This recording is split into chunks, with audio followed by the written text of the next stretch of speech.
If you'll join with me. Father God, we just thank you for today. We thank you for beautiful weather. Lord, we just ask that you continue to send rain our way. Bless our lands as we all need this moisture so desperately, and we know you can provide that. Lord, we just ask that you're with the men and women that are protecting our country. Lord, we ask that you're with these leaders today and you just guide them and help them to make decisions in your will, and that you also guide our state and our national leaders in all of their decisions. Lord, thank you for protecting this family from COVID. We ask that you continue to protect this family and this state and this nation, Lord, as we know that you can take anything that's meant for evil and turn it for good. And so we look forward for what you have in store for that. Lord, we just ask all these things in your Son's name. Amen.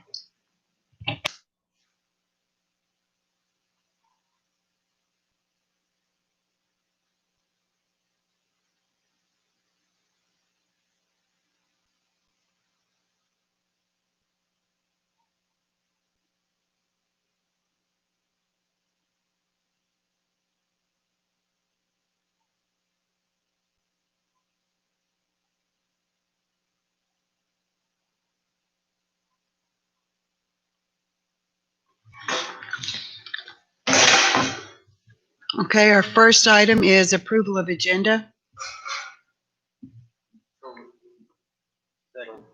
So moved. All in favor? Aye. All opposed? Motion carries. Second is approval of minutes from the regular meeting of August 11th. I'll make a motion to approve. Second. All in favor? Aye. Okay. Next is the approval of accounts payable and payroll. So moved. All in favor? Aye. Motion carries. This time we'll do public requests. Anybody have anything?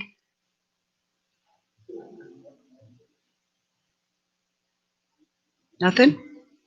Nobody wrote in anything, Amber? Okay. I'm going to make you what? Okay. Okay. All right. Number 5, resolutions. Consideration of resolution 2020-23, supporting general obligation bond issue C. Dr. Caldwell. Thank you, Madam Chair, and thank you, commissioners and guests and friends who are here. I'm Patrice Caldwell, and I'm interim president at Eastern New Mexico University. It's my pleasure to speak to you on behalf of the GEO bond. As you know, every 2 years, the state of New Mexico has a marvelous opportunity to help institutions of higher education to improve and maintain their facilities for our students, present and future. And we ask your support of that initiative today. The obvious advantages are pretty obvious. We have $156 million flowing through the economy of New Mexico through the GEO bond. This comes through no additional taxes and a huge benefit to Roosevelt County. The benefit is to Eastern, but also to institutions nearby. Clovis Community College will be a beneficiary. Our branch campuses in Roswell and Ruidoso will also be beneficiaries of some of this bond money. The immediate benefit to us statewide will be 1,500 jobs, but locally we'll be funneling just through Eastern's project $8 million into the local economy. The project that we have, some of you know, the building, Roosevelt Science Center, was a men's dormitory. So you know it was ridden hard and put up wet, and it's been surviving really well, but it needs a facelift, and $8 million will do that for our students. As you see from the architectural designs that we have for you, the white structure is new construction, but as you see, it's wrapped around the old building. Faculty and students can continue to attend class and work in the labs while the construction is going on. This is an incredibly innovative proposal from our architects, and we really like it because moving faculty out of their research labs, you don't want to go there. And students also are working in those labs. So we found this a very creative method. Of course, it all depends on the passage of the GEO bond. You probably know, but Eastern has almost 600 STEM students. That's science, technology, engineering, and mathematics. And except for the nursing students, every one of them takes classes in the Roosevelt Science Center, and many of them do research with faculty in that building. We also have a science building built in 1949 that in another GEO bond. So we're very proud of our science. I don't think this is cutting in and out. Am I doing anything wrong? Okay. Anyway, I thank you for your time. I know you have a long agenda, and I would just be happy to stand for any questions that you have. I do want you to know that we are involving students and faculty in the planning of this renovated building. We're very excited about the opportunities it affords us, and we invite you, when the time is right, to come back and see some science at ENMU. This building houses, among other things, the Gennaro Natural History Museum. I don't think there's a child in Roosevelt County that doesn't know the Natural Science Museum, and the Miles Mineral Museum, and the fabulous collections of flora and fauna in the southeastern part of New Mexico, absolutely irreplaceable. To say nothing of the research that's being done in the labs there by our faculty with our students. So we really appreciate the support of the GEO bond, the voters of New Mexico, and particularly in Roosevelt County, which has always been supportive of Eastern, as we hope we will always be supportive of you. We're really hitting the census and voter registration on campus. So we are really in alignment with you on those two initiatives that I think both support the project of the general obligation bond. Thank you.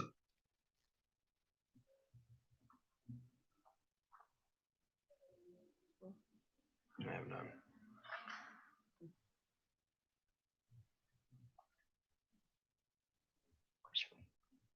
Do I hear a motion? Madam Chair. Madam Chair, I move we approve resolution 2020-23.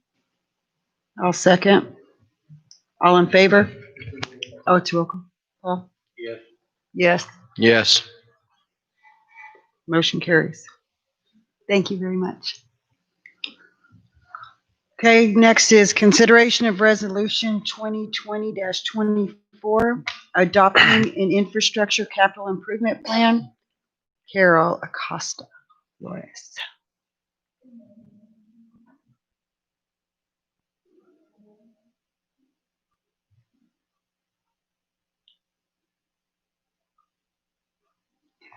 Can you hear me now? Good morning. So this is the resolution for our ICIP plan for Roosevelt County. Amber and I sent out several public notices for inviting people to give us ideas of what they might like to add to the list of projects.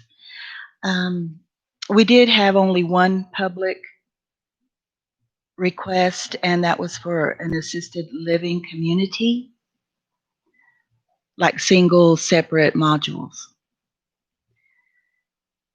I also added a new one, which is the detention center electrical for day rooms at the detention center.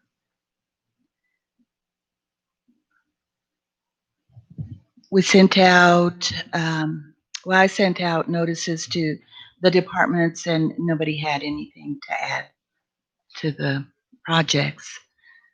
So I think you have the summary of these. Did y'all have any questions?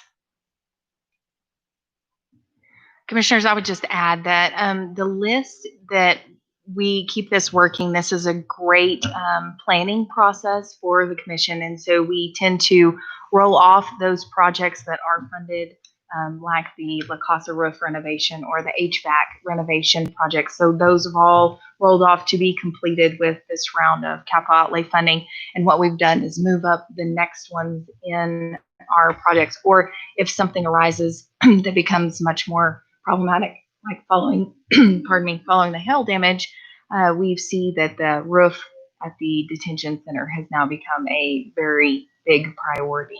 And we're continuing to work through, and I'll update y'all on the insurance after this part of it. But we just wanted you to be aware the top 5 are the most critical. And the fairgrounds and ADA compliance is on there and continues to be at number 5 because that supports our CDBG application. So very minimal adjustments. The roads have all stayed the same because, as y'all recall, that funding that was allotted was vetoed. And so we left those exact same projects from 21. They now rolled to 22. So basically it was a 1-year delay on our 5-year plan. Thank you. Madam Chair, Yes. I'll make a motion. We accept resolution 20, opt in the ICP plan.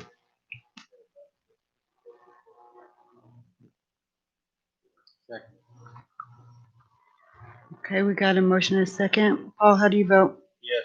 Shane? Yes. Motion carries. Thank you. Next, we have C, consideration of resolution 2020-25, first quarter budget adjustment. Liliana Rivera. Good morning, Chairman and Commissioners, Vice Chair. Included in your packet is the first quarter budget adjustments. There are several on there, several housekeeping items, along with some revenue and expense adjustments to actual. We asked for the consideration of this resolution 2020-25 first quarter budget adjustment. And I'll stand for any questions.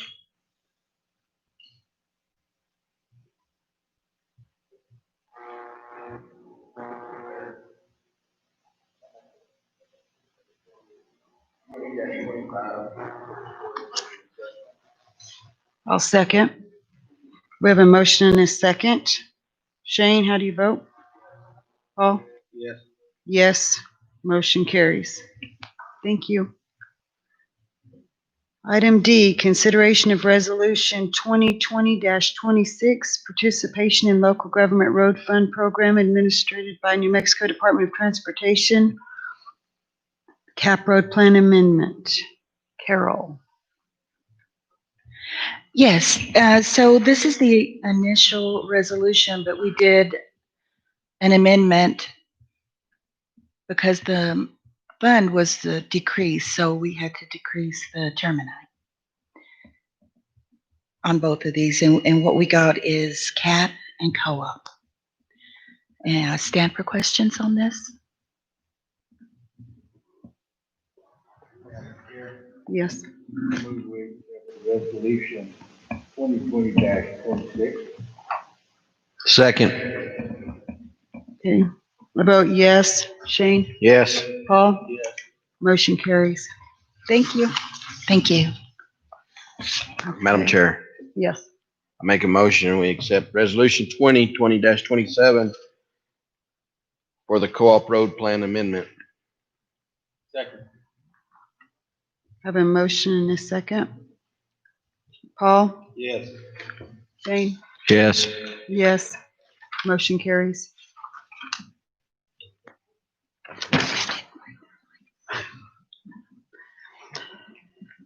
Okay, contracts, agreements, and procurements. A request for approval of contract renewal by Emulsion Materials with Holly Frontier Refining and Marketing. Juan Dominguez.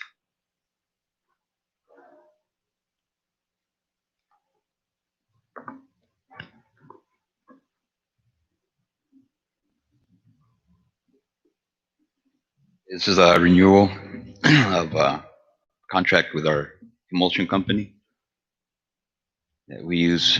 I mean, we've used them for a while, so Amber knows more about that than I do. So Commissioners, Juan is very excited to be here in Ricky's absence as you can tell. So thank you for being the trooper. We like to have them here because it is a big contract renewal. But at this point, and speaking with Mr. Dominguez as well as Mr. Lovato, they are both very pleased with the current service that we're receiving this. So this is something that we did procurement-wise last year, as you'll remember. So it is up for a renewal, and that's what we're requesting at this point. Madam Chair, I move we approve contract renewal of emulsion materials. I'll second. Shane, how do you vote? Yes. Paul? Yes. Yes, motion carries. Thank you. Request for approval of contract renewal of emulsion materials with Desert West Enterprises. Mr. Dominguez. And again, another contractor we use for fog sealing and different materials, so. Madam Chair, Yes. make a motion we accept the renewal contract with emulsion materials for Desert West Enterprises. I'll second. Paul? Yes. Shane? Yes. Yes, motion carries. Thank you again. Request approval for contract renewal of diesel fuel with Red Rock. Okay, that we gotta have, so. I'll make a motion to approve contract renewal with Red Rock. Shane? Yes. Paul? Yes. Yes, motion carries. Thank you. Thank you. Request for ratification of agreements with Department of Finance and Administration for Capital Appropriation Project 20E 2672 for $175,000 to design, construct, and upgrade a roof for the La Casa facility. Ms. Hamilton. Yes, Madam Vice Chair, Commissioners, so this contract that we're asking for ratification, when we received, we were needing to have quick turnaround so that we can secure this funding and get these projects moving. So we did submit a signature. We've discussed this several times. I know y'all are familiar with this. So we're just asking for ratification on these next two contracts so that we can continue to move forward with the procurement process. Do y'all have any questions? Ask Amber. With all the budget issues now, if we agree to this, are we going to be held as the county liable to go ahead and pay for it if the funding doesn't come in? So with this contract being already executed, the funding has been allotted. These are actually through the bonds. Now, the 175 that's going to be allotted for the roof replacement at La Casa is not expected to satisfy the full cost. We're looking somewhere around the neighborhood of $225,000 to $250,000 for a complete roof replacement. But that is a responsibility of this county and commission to continue to take care of our assets. So there will be some financial impact to the county, but it is going to be manageable. And that is also something that we're working on with the insurance claim because of the use of that claim that's coming. It's going to help offset that expense of the remaining amount. So that's something I'm working very closely on, and we'll keep y'all apprised when we get to that point. Thank you. Mm-hmm. Madam Chair, Yes. I make a motion to accept the agreement with Finance Administration for the roof at La Casa. I have a motion and a second. Paul? Yes. Yes. Shane? Yes. Motion carries. Request for ratification of agreement with Department of Finance and Administration for Capital Appropriation Project 20-E2673 for $60,000 for HVAC system at the Roosevelt County Enterprise Center and Courthouse. Ms. Hamilton. Yes, ma'am. So this project is for HVAC renovations that will replace our existing units.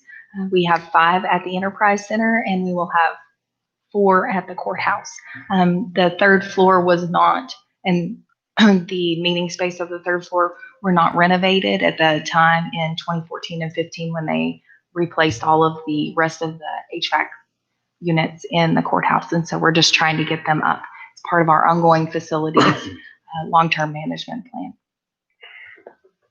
Madam Chair, I move we approve. I'll- Second?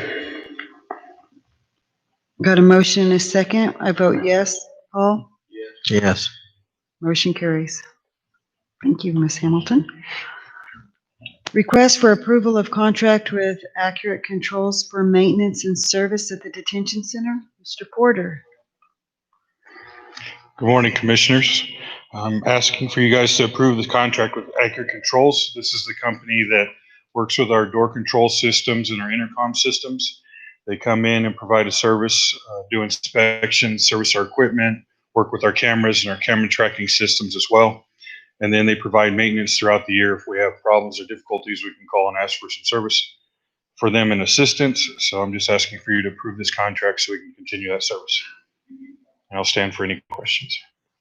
And Madam Vice Chair and Commissioners, I will just communicate as well and clarify that this contract is less than $20,000 a year. So per procurement code and our policy, we're able to go out for the best price and ensure that we're working with the vendor that works most for us. So we are following procurement, but it doesn't require a bid process. Madam Chair, Yes. make a motion to approve the contract with Adequate Controls for maintenance and service at the detention center. Got a motion and a second. Shane? Yes. Paul? Yes. Motion carries. Thank you, Justin. Request for a ratification of lease agreement with the Office Center for the County Administration and Detention Center. Ms. Hamilton. Commissioner, so Justin and I have worked together. Both of our unit went out in that administration. It's been about 3 weeks now, and every other office in the courthouse has been a godsend for helping us get things scanned in and printed and everything. So I know everyone in the courthouse is ready for us to have a printer fixed in ours. However, Justin has about 8 on this, so we were able to clarify. We did. County Attorney, Mr. Knudsen, and I did meet with the company. We had some concerns. He had some concerns that we needed to clarify over the contract, and those have since been addressed. But if y'all have any questions over that, this is a new contract, and so a new lease agreement, and so that's why we have it presented before you. There is a dollar buyout for all the machines at the end of the lease contract as well. How long is the lease by then? It's a 5-year, 60-month. Madam Chair, I move we approve. I'll second. Shane? Yes. Yes. Motion carries. Thank you. Thank you. Request for approval of CARES Act funding reimbursement for COVID-19 expenses for $50,000 from the Department of Finance and Administration. Ms. Hamilton. So, Madam Vice Chair and Commissioners, what we had included in your packet, as y'all know, we have been working diligently on this CARES Act funding. This first one is the reimbursement of funds. We applied for approximately $70,000. We were awarded $50,000. There was far more applications, about double, from our understanding as what the funding provided for reimbursement. But this is something that we've been tracking closely. Carol has been working on this for several months, tracking for our potential of a FEMA application, as well as Liliana. And so we have all of these put together. We knew about what we really needed to ask for. The unique thing is that they very much clarify that these expenses cannot have been afforded in your current budget. So they have to be things that are outside of our scope. And there are some things that we just absorbed. And then there were others like personnel costs, overtime, things like that, that we were able to allocate, as well as some supplies and just different PPE and things like that. And so we have this prepared. We are asking for approval of this contract so that we can move forward.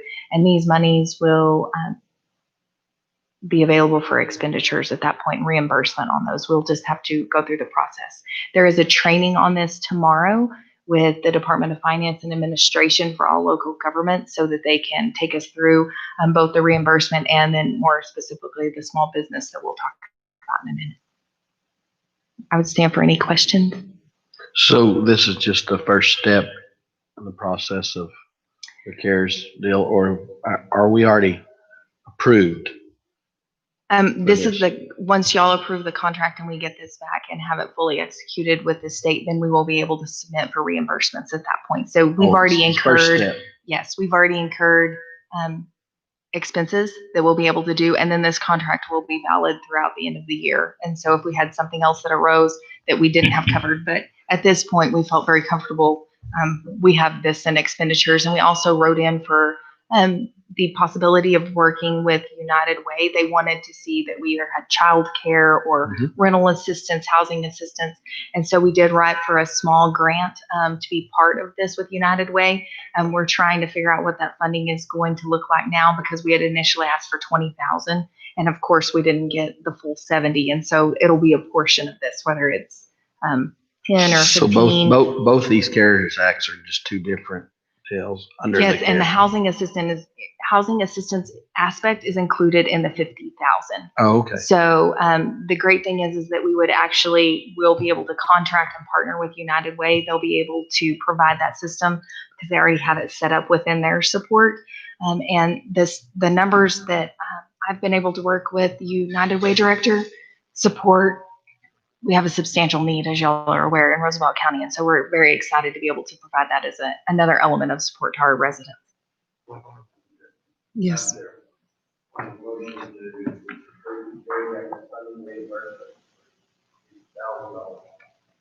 Oh, got a motion and a second. Paul? Yes. Yes. Motion carries. Thank you. Thank you.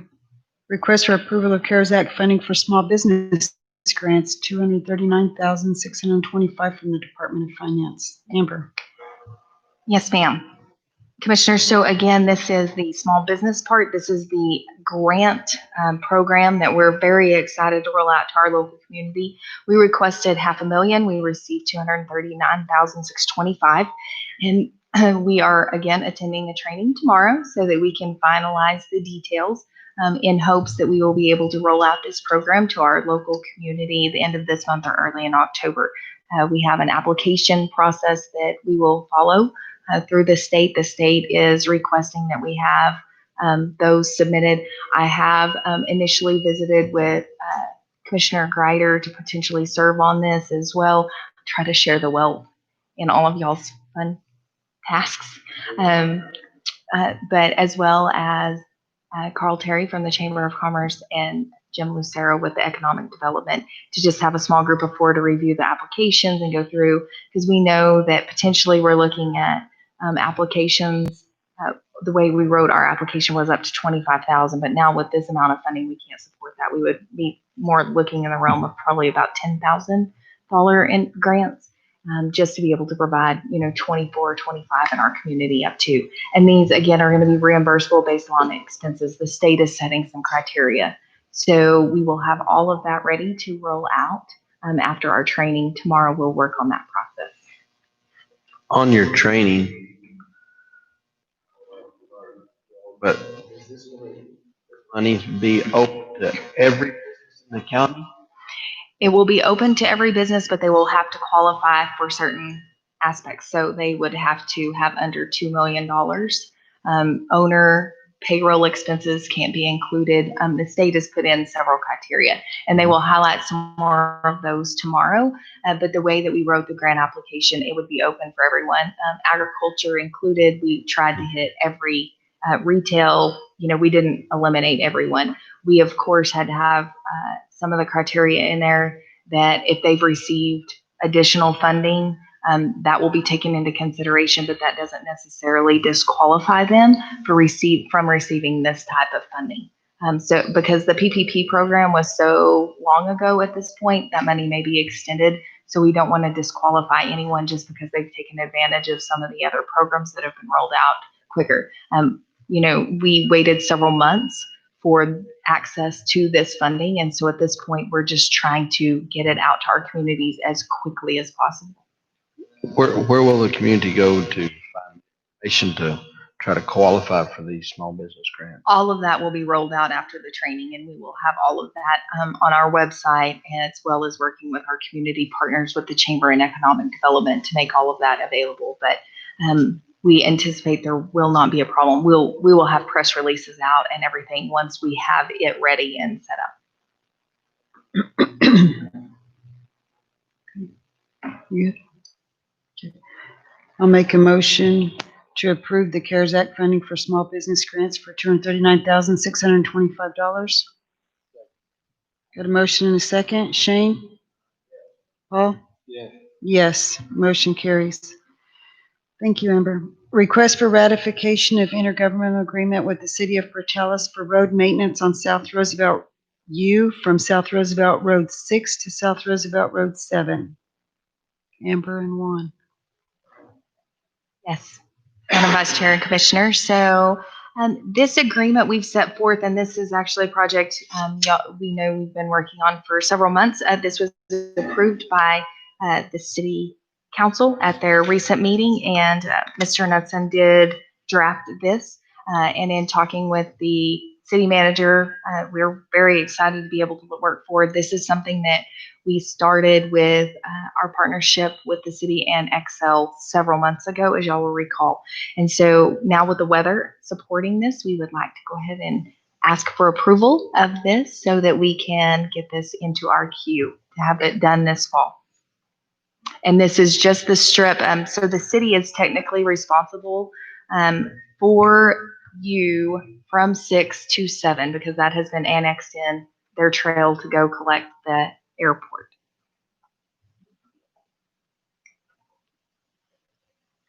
Any questions? Well, Madam Chair, I move we approve the intergovernmental agreement with the city of Dallas. I'll second. Shane? yes. Paul? Yes. Motion carries. Thank you. Request for approval of grant agreement with the New Mexico Department of Transportation Traffic Safety Division. I guess Amber. Yes. Thank you, Madam Vice Chair, Commissioners. The Sheriff's Office had called and asked me to cover this one this morning. As we know, they're extremely busy with some of the cases they're working on. This is the Department of Transportation. We see this every year annually. They have been awarded $4,986 in one grant and $15,322 in another for the combined award. This is for the Operation DWI, the traffic grants that they often work for that, the NDWI and the STEP both. And so I would be happy to try to answer any questions if you have them, but this is something we see each year at this time. Madam Chair, I'll make a motion to approve the grant agreement with New Mexico Department of Transportation Traffic Safety Division. Got a motion and a second. Paul? Shane? Yes. Yes. Motion carries. Thank you. Okay, down to new business. Discussion and consideration of order to Roosevelt County Assessor to impose the property tax rate set by the Department of Finance and Administration for year 2018. Mr. Beggs. Good morning, Madam Commissioners. How are y'all? So each year we do this. This is, we get our tax rates from DFA and everybody, and we got to go through them. And it's basically the tax rates are based off of what the county budgets and what y'all set for a budget each year. We get them, we get our rates from the DFA. It says we look them over and make sure everything's correct and everything's accounted for and everything. Well, this year we kind of run into a little issue and had to send them back and get them corrected. But got them back. We run the numbers. Everything looks good. Everything's pretty normal, other than Quay County District. They kind of went up. They passed a bond up in there, and basically everything's going to run. And we're just waiting on y'all to approve them so we can certify them and get them to the treasurer so she can get them out and get us some bills.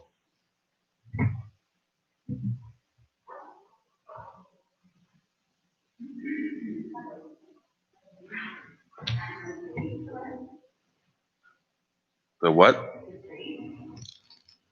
On? Oh, it should be 19.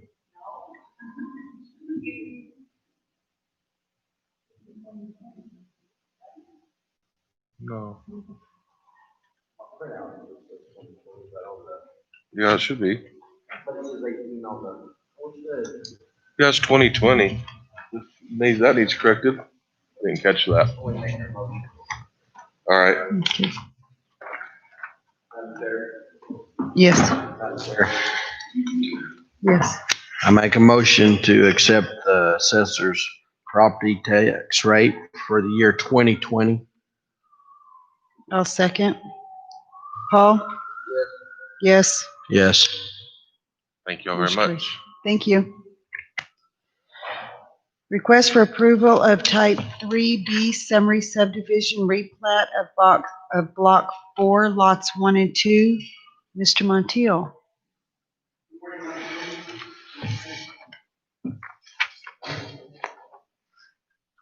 That home has submitted an application for a summary replat of block 4, lot 1 and 2 in the Red White subdivision. The owner is combining lots 1 and 2 to create lot 2A containing 0.321 acres in the Red White subdivision. The replat of block 4, lots 1 and 2 in the Red Wine subdivision falls under Article 13, Special Procedures in Section 13.4 under replat and lot line adjustments, which in turn follows Type 3 summary subdivision process. This summary subdivision is located in the west half of the southeast quarter of Section 27, Township 1 South, Range 34 East.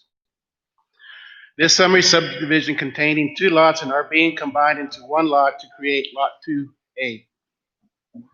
The replat within this summary subdivision fronts upon county-maintained roadway Red Wine Ball. There was one adverse opinion. The adverse opinion has been corrected and then resubmitted and received a no adverse opinion. The application for the summary subdivision has met all rules and regulations for the Roosevelt County subdivision ordinance has been approved by the city of Portales. I stand for any questions. I ask for approval on this summary replat. So I stand for any questions. Johnny, I have a question. Yes, I know sir. we've had some problems out in the Red Wine Edition Yes, sir. with approachment onto county property, sidewalks and stuff. Is any of these lots going to approach the county right away any? No, because we're still issuing out driveway permits to them, so we make sure that they're not going to be building onto the county right away whenever they're doing their fencings or their sidewalks or their driveway when it goes from their property onto the county right away. So as of right now, no, they're not encroaching into the right of way.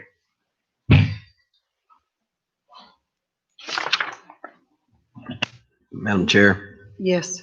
I'll make a motion to approve the type 3B summary subdivision replat of blocks 4, lots 1 and 2. I'll second. Shane, how do you vote? Yes. Yes. Motion carries. Thank you. Thank you. Request for approval of Parton subdivision, type 3B summary subdivision. Mr. Montiel. Again, good morning, commissioners. Jerry Parton for the Parton Family LCC has submitted an application for a summary called the Parton subdivision. This is also a type 3A summary subdivision. This summary subdivision is located in the west half, the south half of the northwest quarter of the southwest quarter of Section 30, Township 1, 35 East. The summary subdivision is just northeast of the Portales High School Fieldhouse, just right off of Kilgore. It's just right catty corner to that. This summary subdivision contains 6 tracts of land with the minimum lot size of being 0.323 acres and the maximum being 3.630 acres in size. The total size of the subdivision is 6.32 acres. All 6 tracts of this subdivision front North Kilgore Avenue and also East Amazon Street. There are no public dedicated internal roads. There is a alleyway for that subdivision. All access to the subdivision is by county roadways and city roadways. Each individual lot owner will be responsible for their own stormwater management that is generated from this property, and there are no protective covenants on this subdivision. The subdivision was annexed into the city of Portales on December 3rd, 2019, and the ordinance number is 742, and also has a plat attached to that ordinance number. This application has met all the summary subdivision rules and regulations of the county, so I ask for your approval also for this subdivision.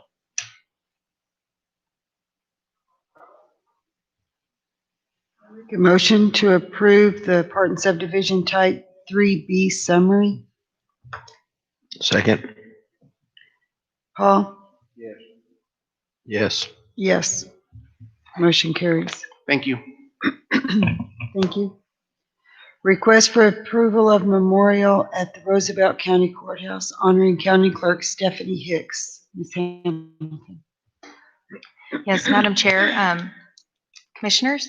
So I was approached by Stephanie's husband, Gene, and the family would like very much to look at placing a memorial bench in honor of Stephanie outside of the clerk's office area, just kind of under the little shade tree out there in honor of her. They would like to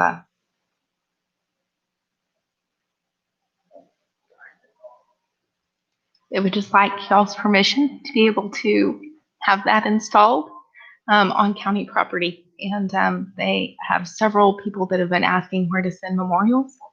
And so couldn't think of a better thing to present y'all in terms of honoring her. So we're just asking for that approval today.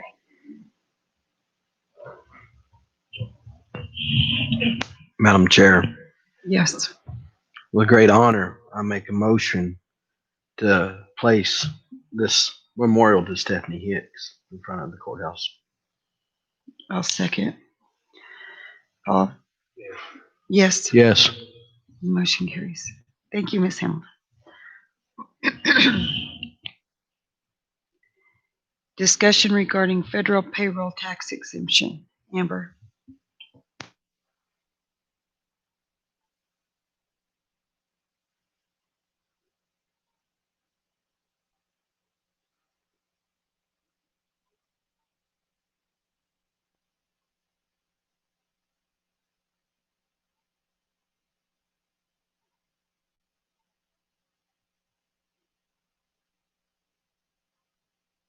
And speaking with are actually choosing to not opt in.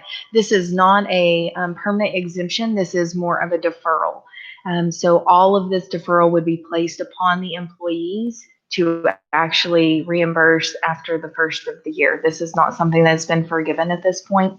And as we know, everyone, we have employees that live check to check. It's just a huge burden that would be placed on them at that point. We also have some anti-donation issues in terms of the potential of employees being at the county and not paying those taxes during this and then leaving before the end of December. That's been another concern that entities have brought forward. We've seen several discussions on the attorney's affiliate for all of our counties as well as the county managers.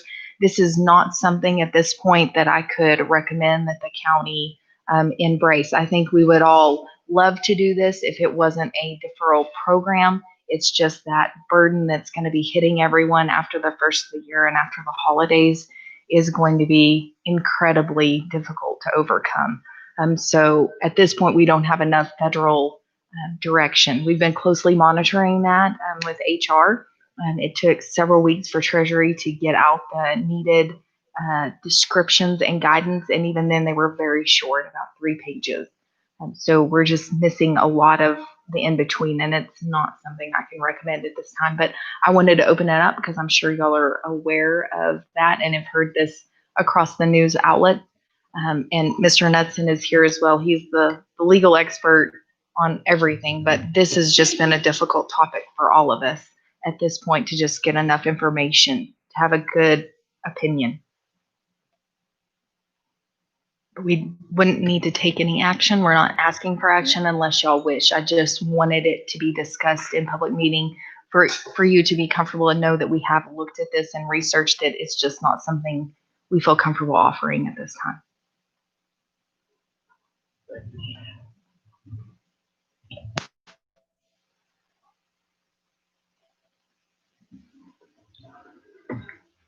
Okay, moving on. Elected official and department head reports. Treasurer's office, Ms. Sanchez.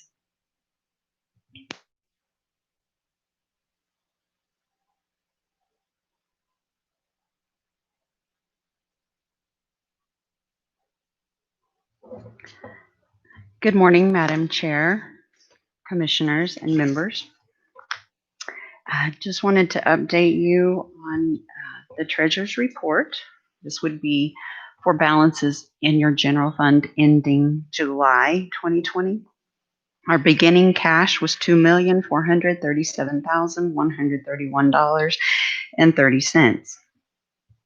You had debits of $2,320,619.32 and credits of $2,101,204.96, leaving your ending cash of $2,656,545.66. Now that we have rates approved, things will start picking up in our office as far as getting tax bills prepared and sent out. My plan is to try to get them out a little bit earlier this year, and maybe that will help. Maybe it won't. I'm not sure. There's not a whole lot of help when it comes to taxes. But I will stand for any questions if anyone has any for me.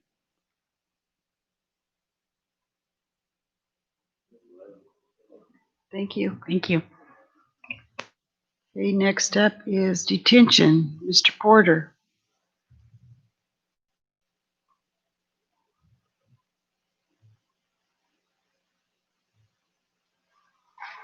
Good morning again, Madam Chair, Commissioners. The current count at the facility is 65. We have 8 females and 57 males. We're currently housing 6 out-of-county detainees. The total number of bookings for August was 70. The total number of releases in August was 79. Billing for the month of August, we billed Union County $17,625. We billed the city of Portales $1,980 for a total of $19,605. Some of the things that are going on in the facility as far as facility maintenance, we have completed the kitchen walls project where we're placing stainless steel in the kitchen in preparation for the install of the rest of our kitchen equipment to replace all the equipment, which will take effect and start happening Monday. So Gary will be working with some outside contractors to come in, get our ovens, tilt skillets, dishwasher, and all those new replacements placed in. So that will take probably 2 days to get all that up and running and everything done and getting the staff trained on everything. As far as training in the academy and the facility, we currently have 3 cadets going through the academy right now. 2 are scheduled to graduate on Friday. And then we have another one that will complete his training. He's about 2 weeks behind the others. We started a leadership course that I'm teaching all the supervisors. I'm using a leadership book that I found and I've used in the past to try and mentor some of our younger supervisors to be a little bit more enthused and motivated in their leadership position, and try and encourage our senior leadership to be prepared to step up into bigger roles and take on a bigger capacity at the jail, in hopes that they're going to grow and to be able to fill anybody's shoes should anybody need to move or anybody take another transition. Projects at the facility, tablets for the detainees. I know I've been talking about this for a long time. COVID hasn't been friendly in this project. Next week, I will have a vendor coming in to do some work on our phone systems. We're going to be making sure that the tablets and all the apps will work. We're also going to be making sure that the wireless access points that the tablets need will be working. And once everything is okay there, then we're going to have the training coming in the following week to come in and train the staff on how they use, and then we'll be implementing it and pushing that out to the detainees. That will allow them to make phone calls, other accesses to programs, self-development programs, including job search, stuff of that nature. Our tracking system we approved is a little bit behind because of COVID construction as well. They're working with our jail management system. Once those 2 systems get linked, they're going to push the information out to our handheld units. We'll be testing those, and then those will be implemented and brought in. So we're hoping in the next month or so that'll be up and running as well. We're continuing to clean and paint the facility. Obviously, we're using the cleaning standards that we've developed and modified over time as it deals with COVID. So enhanced cleaning and taking care of everybody in the day rooms, which has been super effective over the time. We really haven't seen what I would say is a breakout of COVID. So I'm really happy with how the detainees and the staff are working together to keep the facility clean and keep everybody healthy. Also, I'd like to mention, as you guys know, we have filled our misdemeanor compliance position with a lady by the name of Dana. She took office about 2 weeks ago. She is housed in the magistrate court building, and she has been doing really, really well. Myself and Amber spent some time with her, making sure she has everything that she needs, trying to give her some guidance. I've been going around the community and introducing some of the community leaders and some of the offices that she'll be dealing with, and she's really hit the ground running.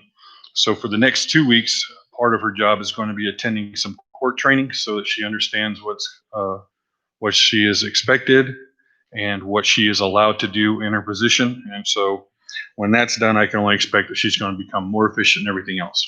She's in the process right now of trying to change what we have as strictly handwritten files to digital files as well. So she's got some things ahead of her, and we hope for good things for her in the future.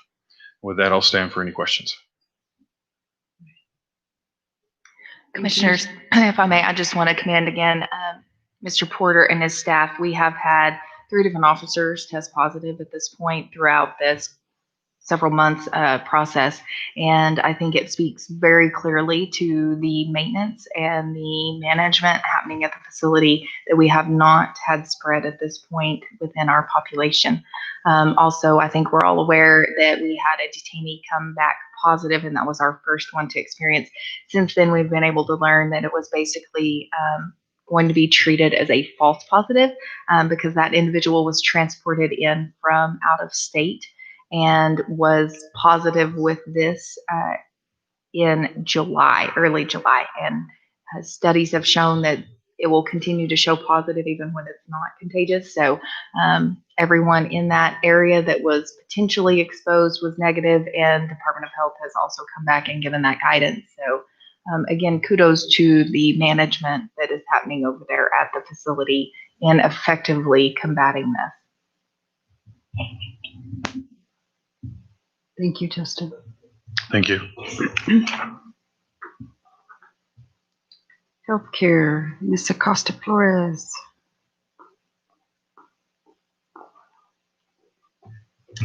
Commissioners, if we may go into indigency.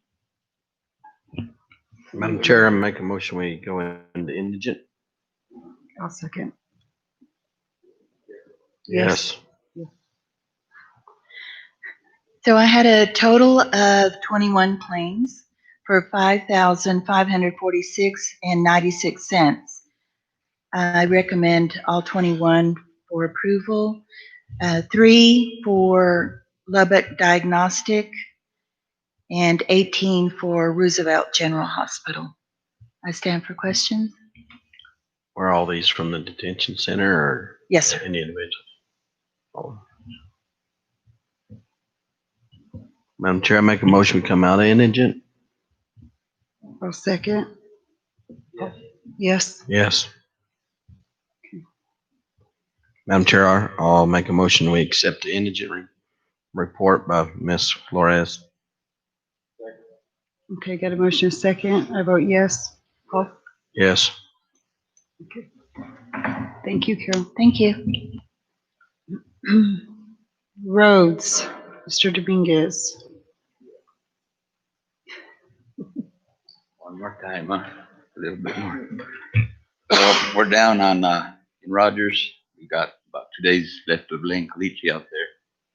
And then we got another crew here on 3 North and F and D and 2. They got about 4 miles to do. So they're going to be out there probably another 2 weeks or so. And then trees and pothole patching, just whatever comes up. That's where we're at. If I may.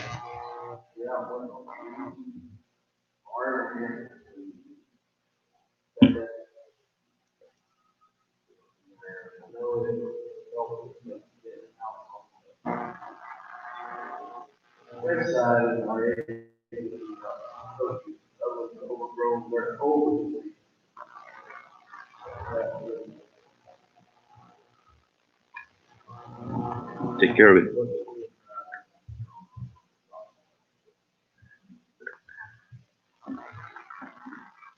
All right, thank you. Thank you. Managers report, Ms. Hamilton. Yes, ma'am. Thank you, Madam Chair. Madam Vice Chair and Commissioner, sorry. So just a few things to run through. First, we need to note in our minutes and in public meeting that our FY21 budget was approved by the Department of Finance. Yay. So everything is official. We do have it uploaded. We have it in the system, and Ms. Cervera has been providing updated reports to all of the department heads and elected officials as we are now measuring against the budget that has been established by this commission. So we have that in the works. We are closely monitoring this in the budget process. As we are all aware with ENMU, again, I sound like I'm beating a drum over here, I know, but with ENMU not being in person, that has a very large potential impact on our gross receipts taxes that can actually trickle down into property tax as well. So I know our treasurer is working diligently to monitor that. We stay in regular communications just to see right now and comparing right now in collection as of where we were this year versus August of last year, we are on track. But again, it's about a 1% collection at this point, so it's not statistically significant at this point. I need to be able to have about November to be able to let y'all know, yes, we're on track for collection in all of our areas. As we are aware, we do have some construction projects that will be wrapping up at the end of the year, and that has created an influx in our GRT. But we also know that's one time, not operationally based at this point, and so we will have some opportunities for the capital that we're going to need to offset some of these other projects. But as far as long-term planning, that is not our revenue source. So we're closely monitoring GRT. We're looking at those consistent areas like agriculture and retail and accommodations and food and things that are over the point. And we are also staying in regular communication with the city. I want to stay in communication with them so that we both are understanding what we're seeing in our monthly reports and everything. So trying to work together as best we can. But at this point, it is as good as we can have it. And we're going to continue to move forward. They are, the National Association of Counties is projecting budget shortfalls for local governments in the billions at this point. And they are actually looking closely to monitor layoffs. So we know that the state has briefly mentioned it, and at this point they are trying to trim budgets at the state level, and they have not yet made any significant layoffs or furloughs. So we're very thankful here in our county to have employment and have our people working that are working. We do have a couple of open positions that have been approved. There are some that have not been approved that are open. Just so that you're aware, we're monitoring those. I'm cautious before I sign off for authorization to hire because we really have to continue to monitor our budget performance. So other than that, I would stand for, well, I'll just keep going and then I'll do questions at the end. So we are working on our hailstorm claim. So y'all are aware this is now going to potentially exceed a $2 million claim for the county. The damage was that significant. So we have almost every building that we have in this area has been impacted. I think we have a little shed at a tower that was far enough out of town that it wasn't. But other than that, every other building and facility sustained substantial damage. We also had over 30 units, vehicles from our fleet that sustained damage. So we've been working with the local repair entity, and we've been starting to cycle those through. We're starting with our first responders, emergency management, things like that to get them rolling through the detention facility. The assessors have actually started with theirs in between and everything. So we're just working those through as we can go as part of the claim. The vehicle total damages initially was estimated at just shy of 200,000, but we're finding that sometimes the adjuster and the repair do not align, and so that could easily exceed the $200,000 mark as we work through these. But again, these are all reimbursable. At this point, our deductible is $2,500 for this $2+ million claim. So we're very fortunate to have the insurance that is provided to us through the New Mexico Association of Counties and our pool resources. So we will continue to work on that. We are working on LGRF with the 21 revised scope, and those are beginning in the process with Carol and the clearances. And then we're trying to finish up some of these other things, like we approved today the intergovernmental agreement, so we can get U and 7 knocked out. And they're up there in the pit, or in the northern part of the Texaco bus route.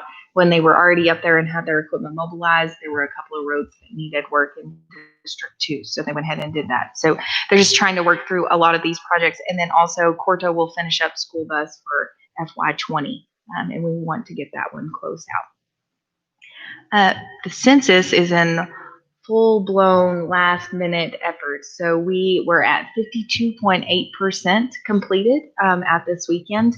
And the local complete counts committee, we had a meeting last Thursday. We talked about an idea of how do we launch this last effort. You know, yesterday was National Census Day. This last push, we only have until September 30th to get our final counts in, and we stand to be really significantly severely really undercounted in our area. So we were just trying to get to the goal of 59.6, I believe is what we were in the 2010 census. So we have launched a contest inspiring locals to actually connect one-on-one with theirs. I've been receiving text messages, so I know that they are taking advantage of it. We're very excited because we're actually able to use these census dollars and keep it here locally. We're using Roosevelt County vendors. We're giving away gift cards to those in those prizes.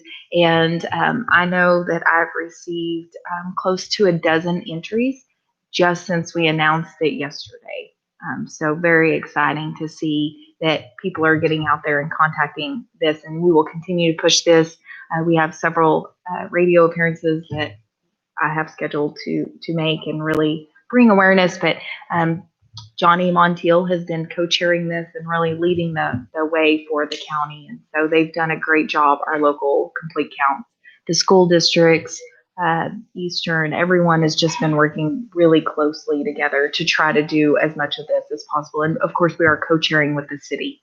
So lots of work still to be done, but we have exhausted our efforts even with contacting the extension, giving them talking points, church groups, and really reaching out with our faith-based communities and everything. So I feel like we at least will believe, we know that we've done everything we can to get the count out. It's just really important right now for citizens to understand the importance of completing it. We've seen that there are some with fears of completing it or the security of their information. There are some that just don't understand the importance. There are some that feel like they may not need some of the programming that's attached to them in the financial aspect, whether it's reduced school lunches or SNAP program, with anything along those lines that's tied to those dollars. But everyone needs the representation at that House level in our legislature, as well as there in the U.S. Congress. And it also affects how our commission districts are distributed. And we know that we will have new potential district lines and everything. So I really hope that everyone understands it's a local impact, not just a federal impact or anything like that. And I know y'all have been doing a great job educating y'all's constituents when you get those calls. So thank you for that. Please keep it up. We're getting there. So we have released an invitation to bid for trucking services, as the vendor that we did not have a desire to renew the contract at the current negotiated prices. So we have that out, and that will stand to be submitted again in the 22nd. And then one last thing to circle back on the op-ed, Commissioner Lopez is working on an op-ed for the census. And so again, sharing the wealth of all of y'all's funness as leaders in our community. He is serving in that realm. And we are going to be helping the clerk's office. So special thank you to Commissioner Dixon and volunteering to help them in any way we can. I know that they are going to be looking at some stuffing ballots on the 6th. And so we are all going to help their office at that point. So we have that on the schedule as well. And the last thing is we're working on the finalized plan with Sagamore, and we're very close. There's about 12 miles of additional roads that were not initially identified in their workflow plan. So we've been working closely with them to identify those roads. We've discussed this, I know, at several meetings as we work through it, but we're flushing the rest of that out to where they're actually going to contract with the county and provide the materials and the water and pay for our workforce. But it is at an advantage for both them and Wanzik, their contractor, to be able to partner with us. And Excel has really gone above and beyond. They really want to partner with the community and with the county to ensure that they have left things better than they found it out there. And so there is no shortage of appreciation for their continued support as we work through these. But we're excited because that's an additional 12 miles of road that we're looking to have addressed. And again, it was roads that they didn't necessarily identify initially on their project plans, but they have been utilized heavily and need some attention.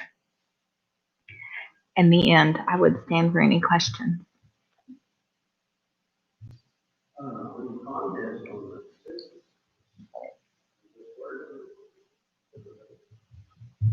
Certainly. Oh, no, it just went out yesterday. So you have it in your email. We sent it out to all the list on the agenda. The radio station, I know KFDA, I think, was the TV station I saw it pick up on in a couple of hours. And so it's just really starting to go out, but really excited. We have awards like first place is you would win $500 of Roosevelt County local merchants gift cards to be able to utilize. So food, retail, we're able to utilize a bunch. And first place would be 500 for a second place is 400, and it works its way down from there. And I think we pay out $7. And then we also have random drawings of $12, $25 gift cards as well for those that may have entered and don't have. But it's all based on contacts. So we're asking everyone to text your individual contacts, and we don't want group texts. I don't think any of us really enjoy those sometimes where you get those with 30 people and you see everybody's response, but it has to be one-on-one. And so you text those individuals that are in your phone book, and we sent out a sample text message that what it could look like, but it's just, we're asking you contact the people you know and ensure that they remember it's time to complete the census. The deadline is the end of the month, and it's important locally. And however you put that out there, we know that it's much more effective for me to have a one-on-one conversation than it is necessarily with the radio. And we've done radio, we've done print, we've done social media. I mean, it's been out there every which way. And so I don't think it's a lack of awareness. At this point, it's just trying to push our friends and family and our neighbors to really ensure that they don't put it off any further and that they get those in. So they have to have proof of that. We have a web page that is set up now on our website, and they're able to go in there and put their name, and we ask for their name and their phone number and their address because they have to be a Roosevelt County resident, and then the number of people that they've contacted. So if they sent 20 texts, then they put 20 in there, and then they have to keep proof of their texts because if they're selected in the top 7 in the numbers that they submitted, then they'll have to verify those numbers. But we anticipate that we will see a substantial amount of entries because we are giving away about $2,000 in Roosevelt County. So again, we get to support our local industries right here as well as encourage attendance. Thank you for asking.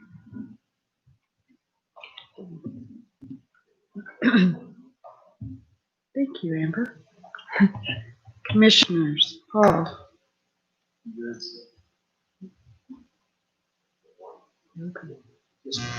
Quick deal for everybody to keep an eye open to help our sheriffs out because there's been a lot of vandalism and dumping out in the county in the southern end. And we still offer our Crime Stoppers reward. And if you can help lead to the arrest or whatever of somebody doing all this dumping. I know we've caught 2 and they've had to come back and clean it up because that's just in the neighborhood we talked. I mean, I haven't talked to the sheriff, nothing, but just for some reason, everybody's ready to go out in the country here lately and dump them. Everybody keep an eye out. getting ridiculous. All right.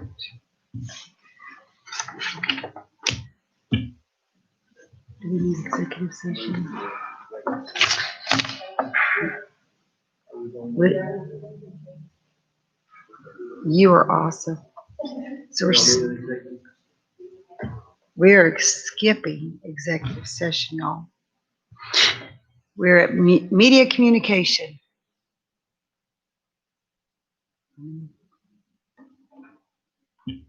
Nothing. All right.